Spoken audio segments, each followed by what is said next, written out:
So I have another one of NIU scooters. This model here is more potent than the KQi2 that I've already covered, Pro. This model is the KQi3 Max, and what it has is a larger battery capacity and more power out of its rear hub motor. So it's 450 watts nominal, but it peaks at 900 watts, this motor, so it's pretty powerful. And we've got a 13 amp hour battery, and it's a 48 volt system that it does use. So it gives us a range, they claim, of up to 65 kilometers, but I'll let you know more of a real world result and what I'm getting out of this particular model here. So it still does have that iconic round daytime running LED from them, very good lights on it. And it's got brakes that are 120 millimeters. They're mechanical disc brakes, and the braking performance I'll be testing out later in this video, along with what it's like to ride. I'll show you how it folds up and everything else, including the application that you need to know about the new KQi3 Max here. Not a lot of assembly is required. All you need to do is just screw in the handlebar. That's it. And they do include those screws, tool, valve extension, power supply, power cable, and an instruction manual. And even though these tires here are puncture resistant, I still put some anti-puncture solution in them just for peace of mind. Let me show you how easy it is to fold up the KQi3 Max. It's 21 kilos, so it's got a reasonable weight to it. But the handlebars is just this little release here. So you pull up the security, push that forward, take out the little latch. Handlebar drops down, clips there into the base, and you're then able to just lift this up and place it in the boot or trunk of a car like so. So you can see I do have an estate here, and it does take up a reasonable amount of room. So you will need a larger kind of car to fit it in your boot or your trunk. And then when you are ready to ride, you simply need to press down here, lift up that handlebar, you'll hear it click into place, and then push up that lever so it's secured then. Just before I get onto those ride tests, there's a few things I want to point out. So we've got that excellent front headlight, that daytime running LED, the circle style there, that is their iconic really lighting that they have new, and it is very good. It lights up the path ahead of you really well. You can see now me testing it out in the road. Now this was a very dark night, completely black. There was no real moonlight. You can see it does an excellent job just to make the ride at night a lot safer so you can avoid those potholes. And you get a good range with this headlight, and you can even angle it up and down. There is a reflector below that. The brake levers, both of these do feel good. They are cable pull, so they're not hydraulic. I wouldn't really expect a scooter to have hydraulic brakes. 120 millimeter. Those brakes there, and I'll show you them just shortly after this. They are very good. So we don't have lock grips here. They spin around a little bit. I would probably swap these out myself and put some lock grips on just so they don't spin a bit. And there are no indicators here on the side like I have seen with some other scooter models I've been tested out. I would really like to have that on a model such as this. I think it would be a good addition for a little bit of safety. You could have an indicator here and maybe an indicator on the back just to add to that. So here is where it latches in down below, as I showed you when I was folding the scooter and unfolding it. That's where it latches in to the base there, so you can lift it up. And we've got our screen. You can see it's flashing in the sunlight here, but that is just to do with my camera settings, the shutter rate. It doesn't do this when you see it in person. It's got the Bluetooth flashing right there. You can see your speeds. You can change this to miles per hour, kilometers per hour. There is a gauge there with 5 different bars, each one representing, of course, their 20%. And it is really clear to see, even in direct sunlight, I can happily see that. So we have a bell, not a buzzer, but a bell there. And hey, it's loud enough, and it's good just to advise people if they are about to just walk in front of you or something like that, and they don't hear the scooter because it's quite quiet. So the accelerator throttle here works really good. It's just push down style. It will automatically spring back. Now you can disable the kickoff start and just have it go straight away, but be very careful with that. I don't recommend it because I've almost had a few accidents where I've accidentally touched this when I've been moving it about the scooter and it just takes off.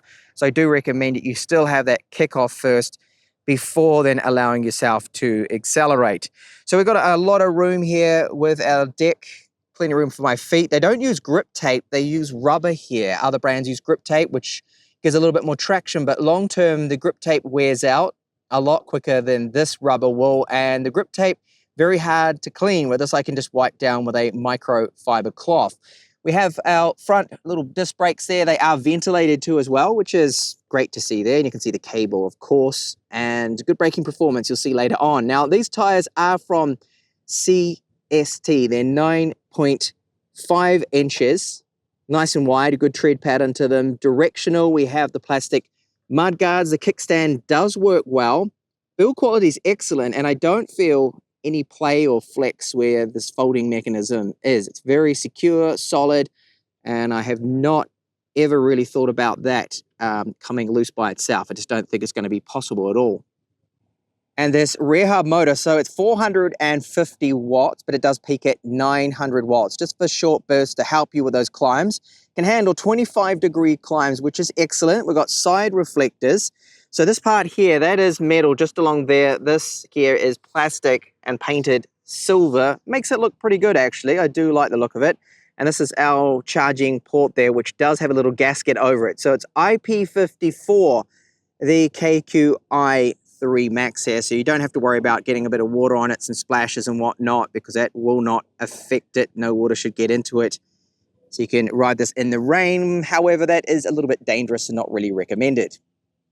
You can see that tread pattern now of our CST tires. Now they are 2.5 inches wide too. Now there's room for one of those little tiny number plates if your country does require you to have that. And that is why they have that little space right there with the rear mudguard or fender. And here is our reflector at the rear, which does have a brake light in it. And this is always on too as well. So you can see again that it does have a reasonable brightness to it when you're braking, and people can see this. So good for added safety. So I think this is a great looking scooter. I know it's down to personal preference, but I think it looks a lot better than the Xiaomi scooters, which are really popular here in Europe. You just see them everywhere and you hear them too, that distinct high-pitched whine their motors make. This motor sounds a little different, as you'll hear. It has more of a low pitch kind of noise to it than the higher pitched Xiaomi's. So it is 21 kilos. It's a little, okay, I wouldn't call it really heavy, but that's kind of what you expect for the capacity, 13 amp hours with this. So I have it set to kick off first when I do start to ride. And I do recommend this for safety. And then accelerating now, I'm in the dynamic mode, which you enable through the app. And that then gets me up to 25 kilometers per hour, which is very good.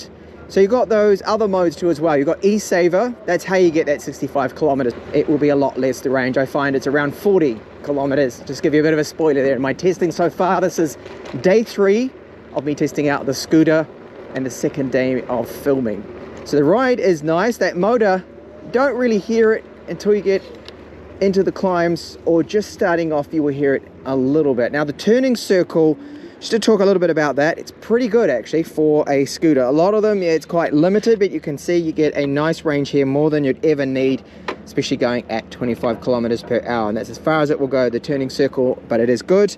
And I do have a lot of room here for my feet, fit them on board.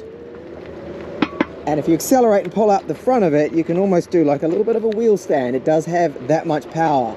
It's a great power, smooth, but it all depends on that road surface. You can feel the bumps due to my tire pressure.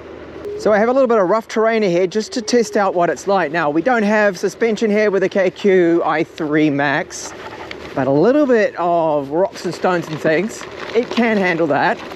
It is bumpy, however, of course, without the suspension, but it does it just fine there.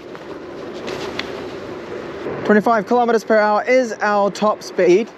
And when you go over that, and especially downhill with the regen on, you do feel it. It adds that resistance. It slows you right down. As soon as you take your thumb off that throttle, it begins to start to slow down a little bit. Now the top speed won't really go over that 25 kilometers per hour. When you're going downhill, you can, but it cannot go any faster, and it's not actually using that motor at all.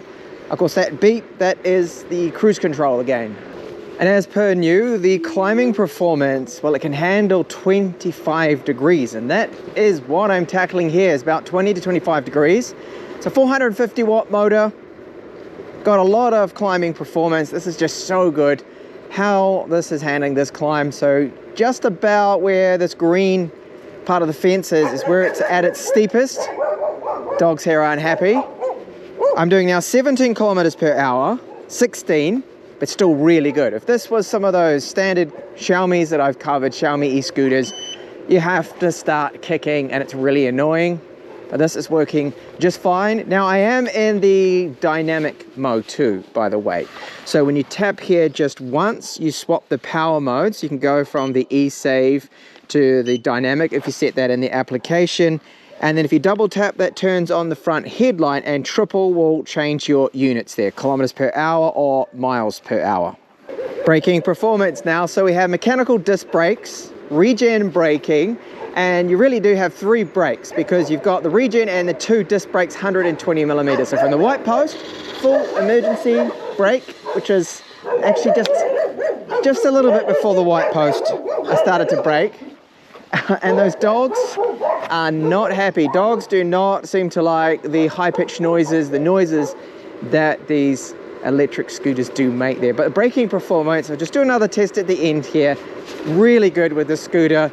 In fact, I think with that front wheel, you're going to have to be a little bit careful and just use the back wheel, but you do have at least that option. So you can choose just to brake with the rear wheel only, and if you use the front brake lever, that is going to engage only the electric rear hub motor brake, regen braking, and that front disc, or both at the same time. So that's why the performance is very good for the brakes here with our KQi3 Max.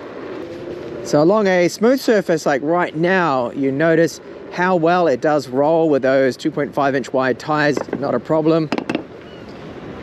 Good acceleration, lots of power. It doesn't take long at all to get up to that 25 kilometers per hour. So here's our application. It's called NIU, and you'll find it in Google Play Store, and it is in the App Store with iOS. And here you do have to add your scooter to your account. So it's binded to it, and you do need to register and sign up for all of that too as well. So you can see here the stats. Currently it's at 11%. I just got home from one of my rides and I got the battery percent right down to 2%. And it tells me there's about 6 hours left to fully charge it. So it normally takes around 6.5 hours to charge that 13 amp hour battery.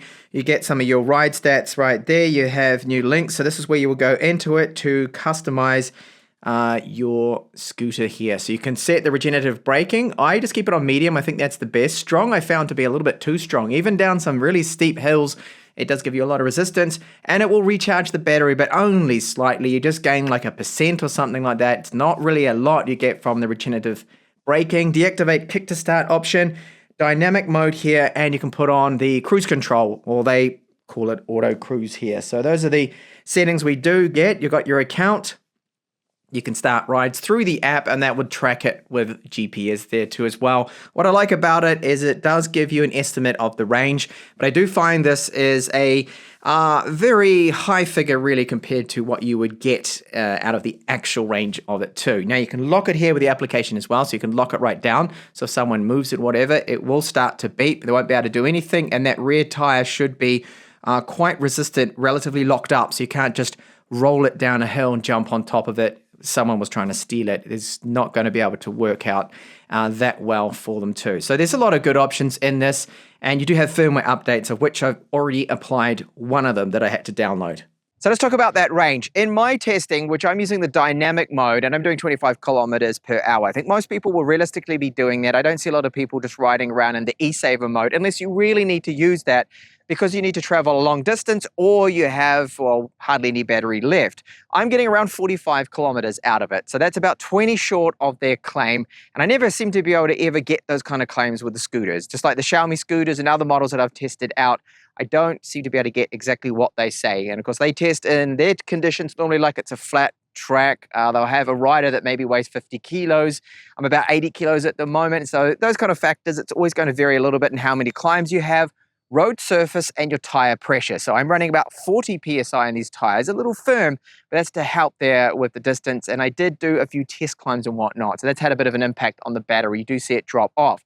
Now with the application, you can see the exact battery percent that is remaining, and it gives you an estimated range, but it is quite high. I find that estimate. It seems to be a lot higher than what you would really be able to get out of it, because sometimes it'll report 20% battery and tell you that you can still do about 15 kilometers, which in reality, you can't. Won't be able to do that at all. So the ride is smooth, but the hard tires and the lack of suspension means you do feel a lot of things, okay? The air-filled tires, puncture resistant, which is great. That gives me a lot of confidence, peace of mind that I'm not going to get a flat, which happens to other models that don't really have those puncture-resistant tires. And when you get stranded with one of these scooters, you're left pushing it, of course. But the lack of suspension means that you do feel any rough surfaces, any bumps. You still have to watch out for potholes, but 9.5-inch tires on these are very good from CST, as I showed you.